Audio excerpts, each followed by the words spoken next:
Massive amounts of data says that the best time to sell is mid-April, but if you're in San Diego and you wait that long, you're already too late. According to Realtor.com, the best week to list in San Diego is March 26th, which is right now. And while sellers are racing against the clock to catch this window, the city just opened 531 new apartments in one of the most rocking parts of town that you wouldn't suspect.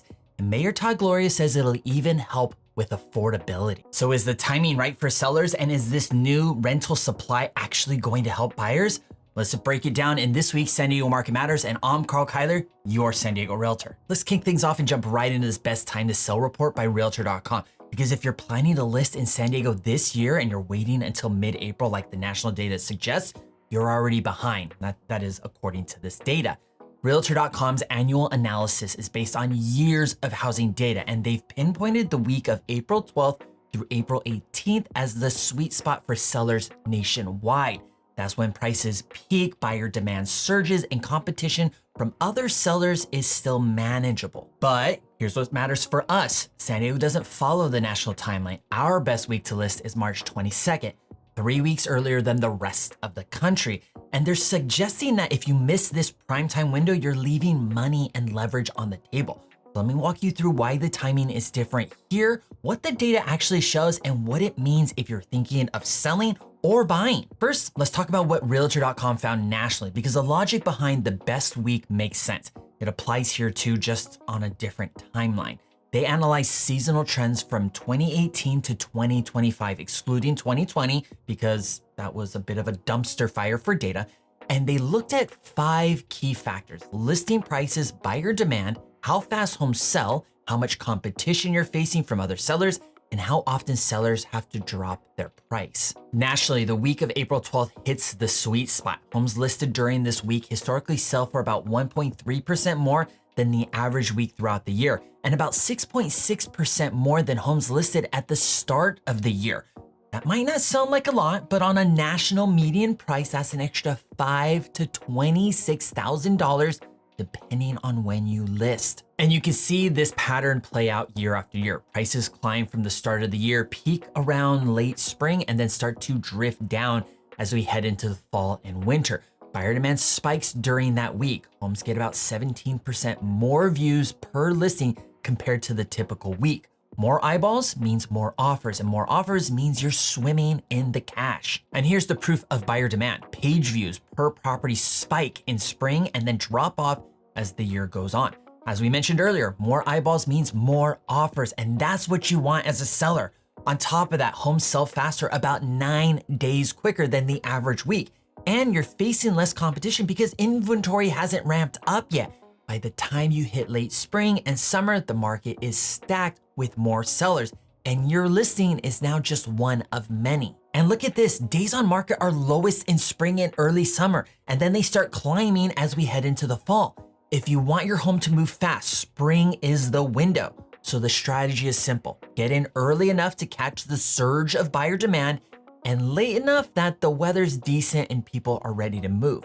That's the national playbook. But San Diego, we run on a little bit of a different clock. In San Diego, the best week to list is March 22nd. That's the day this video drops, a few days after the article is posted and 3 weeks earlier than the national average. This earlier prime time listing window is not random either. High demand coastal markets like ours sees buyer activity ramp up earlier because we don't deal with the same seasonal slowdowns that markets in the Midwest or Northeast do. People here are browsing listings in February and March while the rest of the country is still dealing with snow and frozen pipes. And the data backs this up. If you're listing your home during the week of March 22nd in San Diego, here's what you're looking at. Your list price is expected to be 4.6% higher than the start of the year. That translates to roughly $48,000 in pricing power compared to listing in January. That's some serious bread. You'll get 20% more views per property compared to the average week. That means more buyer interest, more showings, and a better chance of multiple offers. As for price reductions, they dropped to nearly 30% during this week compared to the average. That tells you sellers aren't scrambling to chase buyers. The buyers are already there. And here's some more proof. Look at how price reductions stay low in March and early April, and then they spike in the fall when sellers are desperate to move homes before the winter and the holidays. Your home will spend about 5 fewer days on market compared to the average week. And you're facing 17.5% less competition from other sellers. Okay, so the math is pretty clear here. If you list around March 22nd, you're catching peak demand before the market gets crowded. And you're pricing into a window where buyers are actively looking, but inventory is still tight. If you wait until mid-April or later, you're competing with a larger pool of sellers, so then buyers have more options to choose from. That doesn't mean you can't sell, it just means you're not optimizing the perfect time of the market to sell at. Now, let's talk about why 2026 specifically matters, because the context has shifted from the past couple of years. In 2025, we saw inventory grow for the first time since the pandemic, which was great for buyers, but buyer activity stayed muted because affordability was still brutal and people were uncertain about the economy. Home sales hit a 30-year low nationally, and prices mostly held steady instead of surging like they did in 2021 and 2022. But heading into 2026, things are starting to loosen up a bit. Mortgage rates have dropped into the low 6% range by the end of last year, and we even saw rates dip into the 5% range for a brief moment earlier this year. That's still higher than the 3% days, but it's the lowest we've seen in nearly 3 years. Now, keep in mind, rates are a bit higher right now due to the market volatility from the Iranian war, so that's a variable to still keep in mind. As for inventory, it's still growing year over year nationally, but here in San Diego, we're actually moving in the opposite direction. In February, active listings in San Diego were down about 15% compared to last year. That's a low inventory environment that heavily favors sellers right now. But here's the catch. If new listings start picking up in the spring like they usually do, that negotiating power can shift quickly. So if you're a seller sitting on the fence, you want to get in before the market fills with more listings and buyers suddenly have more options. Now, this is the big picture that I want you to take away from this. When inventory stays low, like it has been since the pandemic, both locally and nationally, prices are gonna stay high. We're still well below pre-pandemic inventory levels, and that's why sellers still have leverage in most markets, including ours. Now, the data shows that days on market has picked up a bit compared to 2021 or 22, but here's what the data doesn't tell you. Out in the field, the overwhelming majority of listings I'm seeing are getting multiple offers. Buyers are hungry right now. They've been sitting on the sidelines for years, and now that rates are finally in the low to like mid 6% range, they're ready to move. The sooner you can get your home on the market and capture that hunger, the better, because buyer burnout is a real thing. So here's the bottom line for sellers in San Diego. The sweet spot is right now, this week through early April. That's when you're catching peak buyer demand without facing a flood of competing sellers. After mid-April, inventory starts climbing fast. Nationally, by the end of June, the number of new sellers surges by nearly 40% compared to the start of the year. That's great for buyers, not so great for sellers. But what happens if you're a buyer in this market? What do you do then? Do you stick it out or do you wait until the summer when there's more inventory? Well, I don't think there's a one size fits all in this scenario. Just understand the market dynamics. If you're shopping right now and you need to get a home right now, understand that you're gonna have to fight for it, okay? You're gonna have to be aggressive with your offers. If you have the ability to wait and you want more options, then go ahead and chill and just wait till the summer. And look, I know Realtor.com didn't exactly give us a ton of notice here. They dropped this report on March 18th saying that the best week in San Diego is March 22nd, which is this week right now as I'm posting this video. So if you're watching this thinking, wow, would have been nice to know this a month ago, yeah, I agree with you. All right, now let's shift gears and talk about a new housing development that just opened in San Diego because the mayor says it's going to help with affordability. And in this case, there's actually some truth to the claim, but it's a bit complicated. This week, the Alexan Camellia opened in the Convoy district with 531 brand spanking new luxury apartments, and the first time in history people can actually live on Convoy.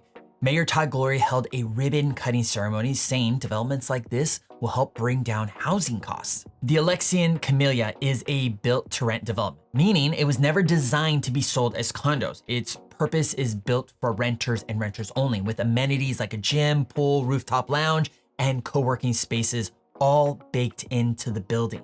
Here's what makes this different from most new luxury buildings. 22 of the 531 units are designed as affordable housing. These units are priced below market rates. Studios are $1,663, one bedrooms are $1,897, and 2 bedrooms are $21.18. That's significantly lower than the market rates. And even with affordable pricing, that's $1,663 for a studio, it's still expensive. That's nearly $20,000 a year in rent alone, and that doesn't include electricity or parking, which are both extra. So if you're making 52 G's a year, you're still spending a third of your gross income on rent. Of course, it's better than $2,800, but it's not exactly the ideal relief we're looking for. Now, does this help with the housing crisis? A little, but it's a drop in the bucket. 22 affordable units out of 531 is about 4%. The other 96 are market rate luxury rentals. So yes, it is something, but it's not moving the needle on affordability in a major way all by itself. And this doesn't exactly add homes for sale. So if you're a buyer, this does absolutely nothing for you directly. But if we keep adding rental inventory like this, it does help to stabilize rents across the entire market. And if renting stays cheaper than buying, which it is right now, more people stay renters instead of competing for the limited homes for sale. It's not a huge shift, but in a market as tight as San Diego, every bit helps. Now, Mayor Todd Gloria says the vision for Convoy is to make it a mixed-use neighborhood like Little Italy, where people live above the restaurants and shops, creating a real community feel instead of just a commercial strip. And honestly, that makes sense. Little Italy works because people live there. They're not just visiting on the weekends, they're part of the neighborhood. If Convoy can pull it off, it could become one of the best walkable, food-centric areas in the entire city. But the reality check, Little Italy is expensive. And if Convoy follows the same path, luxury apartments, rising rents, upscale vibe, it's gonna price out a lot of people who've been going there for years because it was affordable and unpretentious. So can we build a vibrant neighborhood without making it into another unaffordable enclave?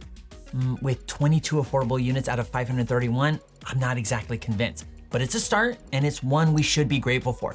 Major impacts are not made all at once. They are made in small steps, and this is a step in the right direction. And that's a wrap for this week's San Diego Market Matters. If you enjoyed this video, please consider liking it, subscribing to the channel, and sharing with your friends. As always, I'm Karl, your San Diego realtor. I'll see you in the next video.